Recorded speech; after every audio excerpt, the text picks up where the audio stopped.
So it's your turn, so I'm going to have you read the problem.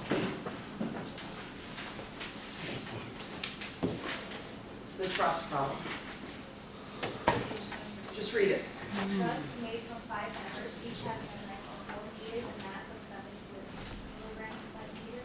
If the mass of the vessel plates at the joints and the thickness of the member can be neglected, determine the distance D to where the hoisting cable must be attached so that the truss does not tip, rotate when it's lifted.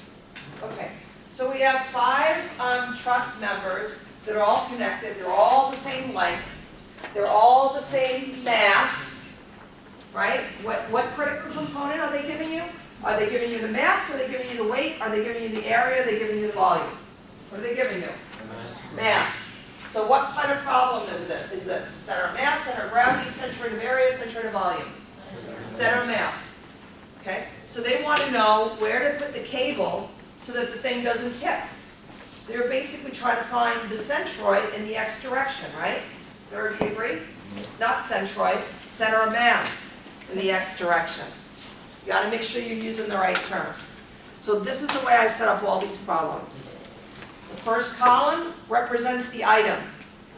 In this case, it's members. And there are 5 members, AB, AD, BD, BC, CD. The next column represents the critical component. It's a center of mass problem. So we're doing it. The second column represents the mass. And I put the units up on the top so I don't have to keep writing the units. And the mass of all of them is the same, right? Because they said it was 7 kilograms per meter. And they were all 4 meters long, so they all have the same mass of 28. Then the third column is the distances. Okay, so let's take a look at these.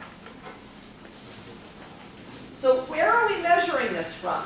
Where do you want to measure it from? You're trying to find the x distance, right? How about from the left side? So what's that? Yeah, from A. And that would definitely, because they want to know what D is, right?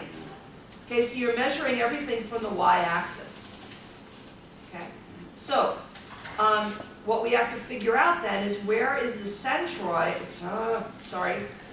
See, we're so used to using the wrong term that even after I taught 19 years, right, I had 30 years of wrong terminology. So I'm still spouting out the wrong word. We are talking about center of mass. We're not talking about centroid. So let's use the right terminology. So AD is easy, right? Where's the center of mass of that? What's the distance? 2.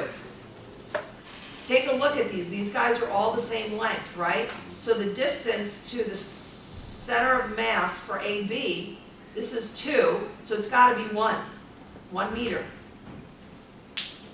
Then going from B to C, here's 4, and this is 2, so it's 2 plus 2. Then for BD, we're going over 2 plus over 1, so it's 3. So what I wrote down there in the third column is the distance from the y-axis to the center of mass of each of those members. I want you to spend time, I spent a little time last night refreshing my memory, like, how did I get that 3? How did I get that 4? And I had to look at it for a couple of minutes and then I figured it out. So I don't want you to spend 5-10 minutes trying to figure that out. That's not important. You can figure that out on your own. Let's do the problem. So what does the first column represent? The item, in this case the members. What's the second column represent? The component that you're dealing with. We're dealing with mass. What's the third column? The distance, right? The whatever, one of those, center of mass, center of gravity, centroid of each of those members. And then what did I put in the last column? I multiplied the critical thing times the distance. So the first one is 28 times 1. Second one, AD, it's 28 times 2, 28 times 3. And then what did I add up? I summed up the mass, and I summed up the mass times x, which is called the first moment of mass. Do I have to put units here and here? No, because the top of the column tells me what the units are. That was bad. I left out units. So this should be what?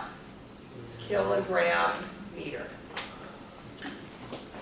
And then how do I find the center of mass of this whole entire body? I sum them all up and take 420 divided by summing up all the masses and you get 3. Oh, here's the geometry. Not too bad, huh? First step, you got to figure out, are you working with center of mass, center of gravity, center of area, center of volume? You ready to do another one? So Yeah, Paul? you would do this, so you don't want it to tip. Wouldn't you have to calculate if you hoisted it that way, if that number would fail? Yeah, but that's not what this class is. You'd have to, you design the members in strength of materials in the next course. Okay. I mean, But in this class, we could also do the shear and bending moment diagrams. Right, it's a truss, we can find out what the loads are. It's just the same, yeah. Okay, so let's do another problem. Now we're looking at problem 64.